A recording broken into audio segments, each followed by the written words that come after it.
Price the Lord. ஆண்டவராகிய இயேசு கிறிஸ்துவின் நாமத்திலே உங்களை அன்போடு வாழ்த்துகிறேன். மீண்டும் ஒரு ஆசீர்வாதமான நாளை கர்த்தர் நம்முடைய கரங்களில் கொடுத்திருக்கிறார். இந்த நாள் நமக்கு இனிதான நாளாய் அமையட்டும் என்று நான் உங்களை வாழ்த்தி கர்த்தருடைய நாமத்திலே நான் உங்களை சந்தோஷமாய் வாழ்த்துகிறேன். கர்த்தர் நம்மோடு கூட இருந்து நம்மை ஆசீர்வதிப்பாராக.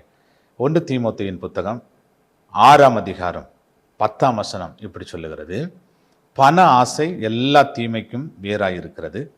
சிலர் அதை இச்சித்து விசுவாசத்தை விட்டு வழுவி அநேக வேதனைகளாலே தங்களை உருவ குத்தி கொண்டிருக்கிறார்கள். பைபிள் அழகா சொல்லுது, வேதம் சொல்லுது, பண ஆசை எல்லா தீமைக்கும் வேற இருக்கிறதா. பணம் எல்லாத்துக்கும் உதவும். ஆனால் அந்த பண ஆசை இருக்குது பார்த்தீங்களா, எப்படியாவது இந்த பணத்தை சம்பாதிச்சிடணும், யாரையாவது அடிச்சாவது இந்த பணத்தை சம்பாதிச்சிடணும், எப்படியாவது பணத்தை சம்பாதிச்சிடணும் அப்படி யோசிக்கிறோம் பார்த்தீங்களா. அந்த ஆசை, அந்த பேராசை அநேகரை அந்த விசுவாச வாழ்க்கை விட்டு தள்ளி விடுகிறது.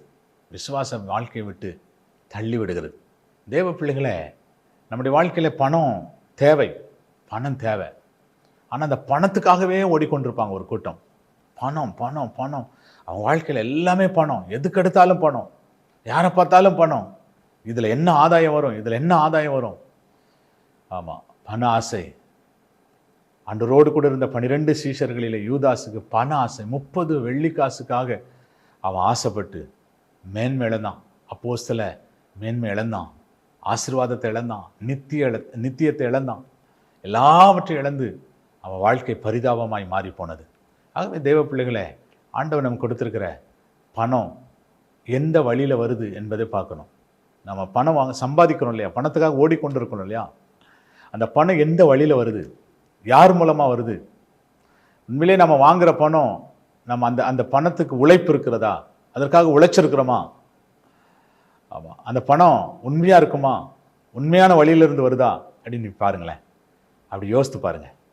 ஆமாம், நீங்கள் உழைச்சி அதன் மூலமாய் வருகிற பணமாக இருக்குமானால் அதில் வீண் செலவு வராது, அதில் மீதி எடுக்க கர்த்தர் உதவி செய்வார். ஆமாம், பண ஆசை நமக்கு வேண்டாம். நமக்கு வர்ற பணம், நமக்கு பணம் தேவை. ஆனால் வருகிற பணம் எப்படி வருது, எங்கேருந்து வருது, எந்த வழியில் வருது, உண்மையான வழியில் வருதா அப்படி பாருங்களேன். கர்த்தர் நம்மை ஆசீர்வதிக்கட்டும். நல்ல ஆண்டவரே, நம்மை துதிக்கிறோம். ஆண்டவரே, எங்களுக்கு பணம் எல்லாத்துக்கும் உதவும் என்கிற ஒரு நல்ல அறிவு உண்டு ராஜா. ஆனாலும் நாங்கள் பண ஆசையில் ஓடி சிக்கி கொள்ளக்கூடாது ஆண்டவரே.